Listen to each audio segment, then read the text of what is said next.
What's good? Let's do the daggone thing. I am Sharon Nyree Williams, and welcome to my show. Yo, I just got a new microphone, so I'm trying it out. So let me know if you like it. If you don't like it, it was a recommendation from my guy Dom. And if you don't like it, then you can email me and I'll tell him how he picked the wrong microphone. But welcome to the show. I am going to try something a little different today. So I'm going to start off with this piece called Breaking Up. I had this romantic love affair. The structure was made of the toughest materials, the sensual red clay fused by rock-hard cement, not smooth, it has some bumps and bruises along the way. The solid foundation being the holder of vibrant glass embedded with love. Within the walls, color of fire are underneath the soles, and carefully sanded, stained, and cushioned absorbed seats are mystified by the energy of life. I've learned from spending so much time there that I question that when the time would come, would I be free to leave? Would they just leave me alone? It wasn't a bad breakup, but it was a breakup that brought uncertainty. Am I now a bad person? Where will my soul go? I grew up and walked through those doors of my own free will, looking for the sense of making oneself whole, wanting to contribute to a cause bigger than myself, surrounded by souls who loved unconditionally, being in a community where being a better me is more than a possibility. I felt it was a safe place to be free. As a child, it was part of a life. Never question it because it's the only way. Down the dirt road, hidden amongst the trees, I walked into the river, all white with jerry curl shower cap. Two men in white welcomed me with open arms. I'm not afraid. Father, Son, and the Holy Spirit, dip. The water came over me. Breath of hope, breath of belonging, breath of a new life. Short-lived. Did you go to church today? Yes. Service was good this morning at Bedside Baptist. The ushers were so nice. Everyone was so comfortable as they could be. The collection plate was full. The pastor didn't stay up too long. And at one point, I even thought I heard the angels sing. You didn't go to church. Why? Well, let me see. Maybe it was because I didn't want to go. Maybe it was because I'm tired. Maybe it was because my car wouldn't start. No, I can't put that on my car. Maybe I didn't have anything to wear. Maybe because the football game was on. Maybe because it was raining. Yeah, it was coming down. Maybe because I'm over it. Maybe because I don't want to be fake today. Maybe because when I came, you taught me the good, the bad, and the ugly, and it awakened me to the idea of a better way.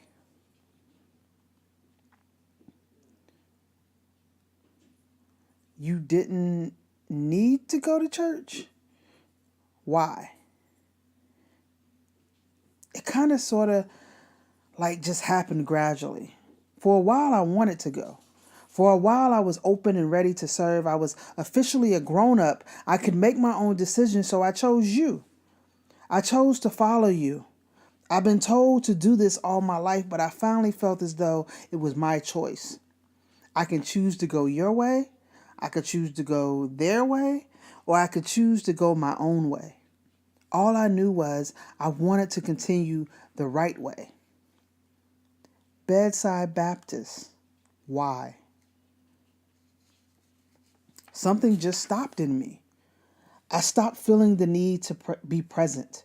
I stopped feeling as though I would be missed. I stopped feeling like I was being fed, and I'm not talking about the food. I stopped feeling like I was a part of something greater than me.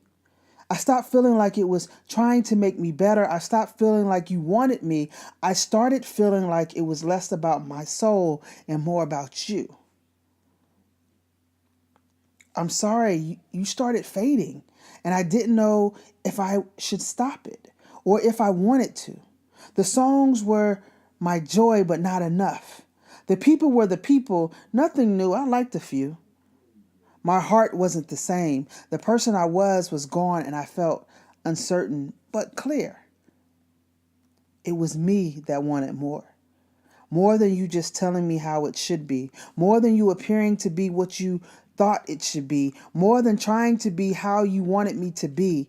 More than believers like me. More than you. I needed the understanding that I was free to be me.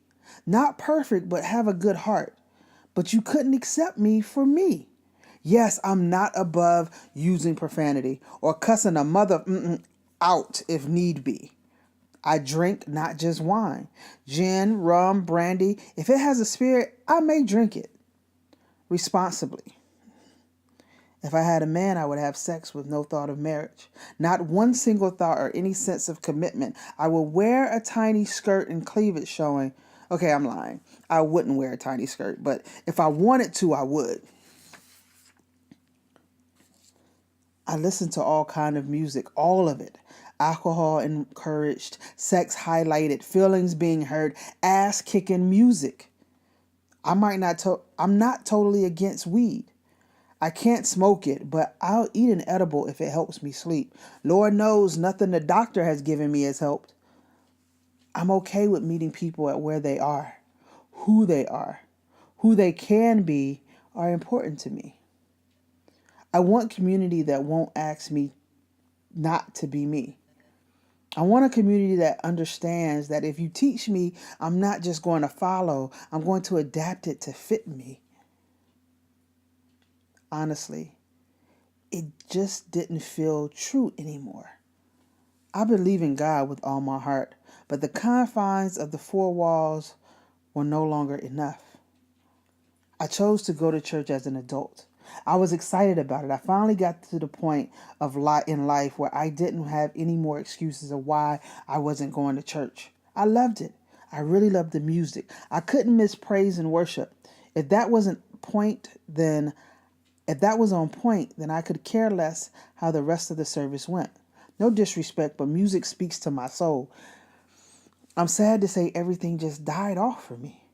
I was in a ministry that I loved and made me feel that I was a part of something special. For those who don't know what a ministry is, it's the different departments in the church. For example, it could be the children's ministry, the hospitality ministry, the music ministry, etc.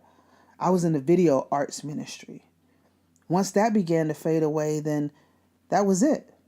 I got out of the ministry because of a conflict, stopped really hearing the pastor, started going only to see certain people, and started wanting to leave right after praise and worship. Why stay in something if you're not all the way there? I left. I tried going to several other places, but it just didn't feel right. I couldn't get that feeling of excitement, unity, and pride about being amongst the saints. It was like we grew apart. You helped teach me. You helped shape my ideas and the way I see the world, but my work in ministry is beyond the beautiful red clay and cement holding it all together with the beautiful glass. I believe the church is very important to our community, but I can't join willingly in knowing whom I've become. The current model isn't made for just good people. It's made for certain people. However, my church is within me and I accept and move in the space that is church-like. It's not perfect, no limitations, and all imperfections are welcomed on their own terms. I love what the church stands for, what it once was, and I pray for a bright future. But where I am right now in my life, my church travels within me.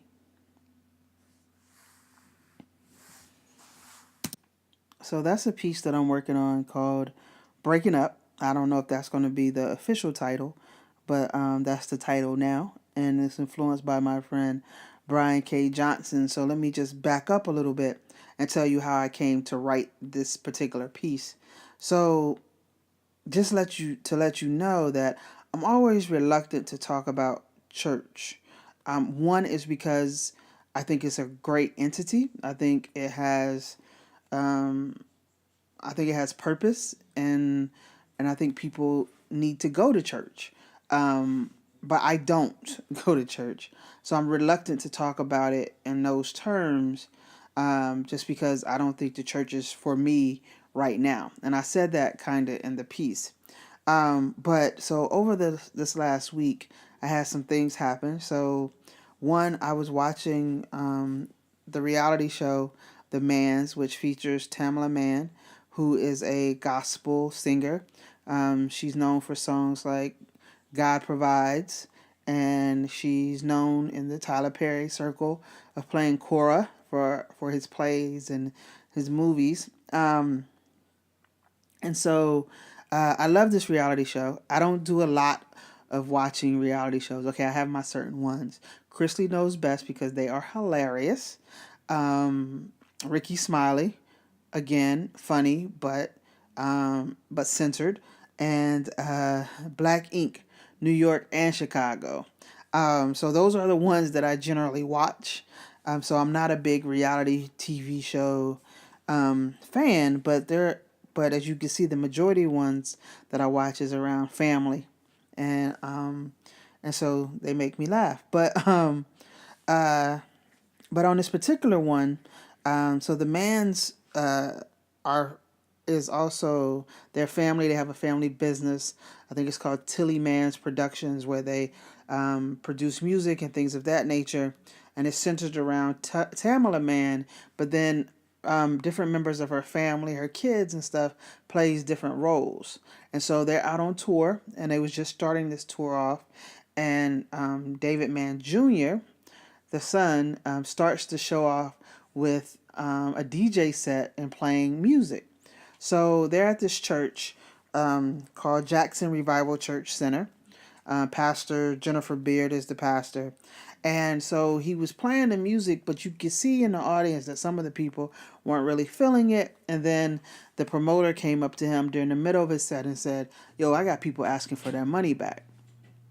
So this hurts. Like, as any performer, if you're performing and somebody comes up and say, "Yo, people want their money back," or you look into the crowd and you notice that people aren't feeling you a little bit and you don't know what's going on, but you know you rocking it, that can hurt. And so after the show, they David Mann Jr. and his sister called over to the pastor to talk to them about the situation and apologize. And so when the pastor got over there, she was like, "So what was the problem?" And he was like, "I'm trying to reach a different audience. I'm not only trying to reach some of the young people that are already in church. I'm also trying to reach people that's outside of the church. And so that's why I play the type of music I play during my set." And so her response was, "I think some of my counterparts in the church are missing the forest for the trees, but don't let that persuade you to change anything you're doing. If you look at the approach of Jesus when he spoke to Peter, he spoke in the language of a fisherman. You are speaking somebody's language tonight that nobody else is speaking, so you have to be free to be who God has called you to be." Instantly, right there, if I was in Jackson, I would probably attend Pastor Beer's church, because I love what she had to say. But I think you have the David Mann Juniors who are trying to find their way in the church entity, and sometimes they get pushed out because they're trying to do something a little different, a little more risque, a little non-traditional. And so as I was sitting there watching the show, I was like, okay, I need to write a piece about this. And then I was like, no, I'll just do a podcast. And so I had decided to do this podcast to talk a little bit about church. And then the next day, my friend Brian texted me and said, "You need to write a piece about your breakup with the church." And I was like, I was just thinking about doing a podcast on this. And so then the next day I got up, went to Panera Bread, and started writing a piece, but it wasn't as easy as I thought it would be. Right? I'm like, okay, I know what I want to say, but then as I'm saying things, it's like, blah, blah, blah, blah, blah, blah, blah, blah, blah. And so, but I just kept fighting through it, like, okay, now just stop and just write what you have to say. Okay, all right, now go back, read that. And it was this process of, it was work to write the piece. And finally I just left and was like, whatever, it is what it is. And so I decided to share that with you today, in its raw form.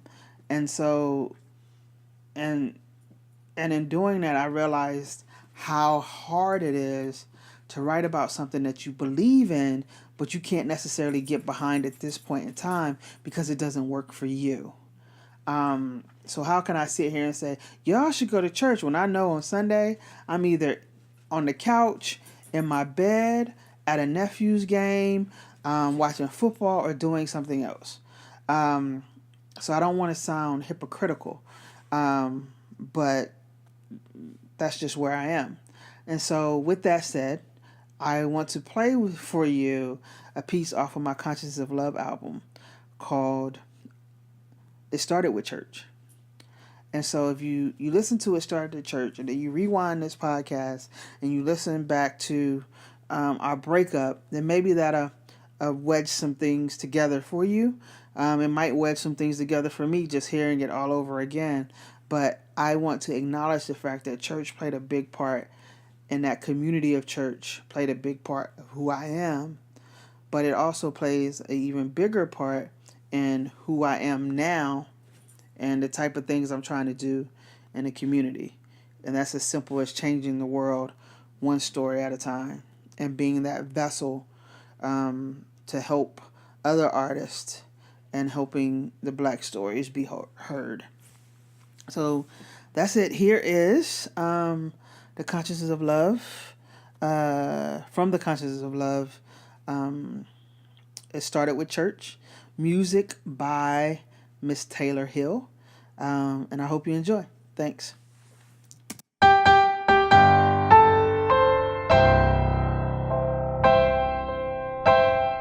I've jumped into this world of uncertainties, into this world where growing up, everyone told you what to do. It started with church every Sunday morning.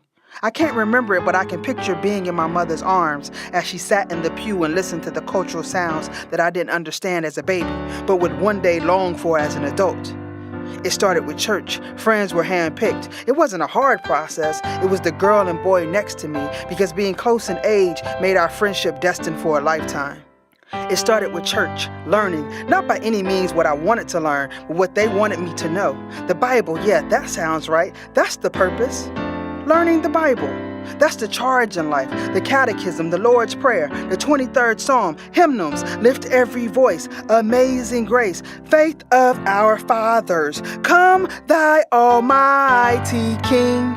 It all started with the church, fellowship, vanilla tasting cookies, McDonald's orange drink, on special Sundays, dinner for everyone, collard greens, rice and gravy, fried chicken, string beans, a brown and served bun, sweet tea, and a slice of pound cake my mama made. It all started with church, being trained to be an orator, Easter speeches, Sunday school presentations, Christmas pageants, Children's Day services. It all started with church professionalism. Train a child up the way in which he or she shall go. Black skirt, white blouse, stand up tall, smile. Door opens at the right time, walk straight down the aisle, turn around at the end, wait for them to be seated. Outstretched program from hand. It all started with church, pride in oneself, little black, tiny, shiny shoes, little white stockings, skirt and or dress past the knee, hair pulled tight with matching barrettes. It all started with church. Excuse me, ma'am. Yes, sir. Look the adult in the eye. Listen to whatever the elder has to say. Shake the hand of the pastor. Hugs for everyone. Go and get whatever was asked of you to go get. It all started in the church, the angelic and not so angelic voices of harmony. Stories of the spiritual walk of many, the rhythmic sounds of hope, faith, love, and admiration of life. The openness of sharing pains and struggles without telling one story, but based on the spiritual moment. It all started in church, the willingness to admit weakness. Tears of heartache, uncontrollable intense movements expressing one's journeys of facing adversity, the pains of life, the acceptance of guidance from a higher power, arms waving in submission, repetition of sounds echoing of thankfulness. It all started in church, the understanding of sacrifices of others. Your destiny isn't of your own. You are not alone in requesting greatness. Prayers up in your name, community commitment to your growth and development, a village lifting you in the past, present, and future. It all started before I became me. It started in church, the walk to being the person I came to be.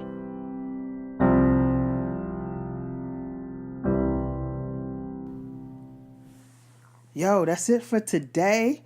Thank you for stopping by What's Good, and continue to do the daggone thing in your daily life.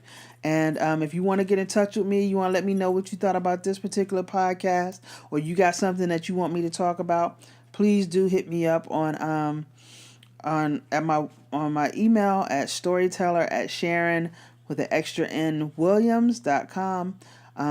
On Twitter, Ambitious SNW, Facebook, Sharon Nyree Williams, Instagram, Sharon Nyree Williams. Hit me up and tell me what's good and how you are doing the daggone thing. All right, I'm out. Peace.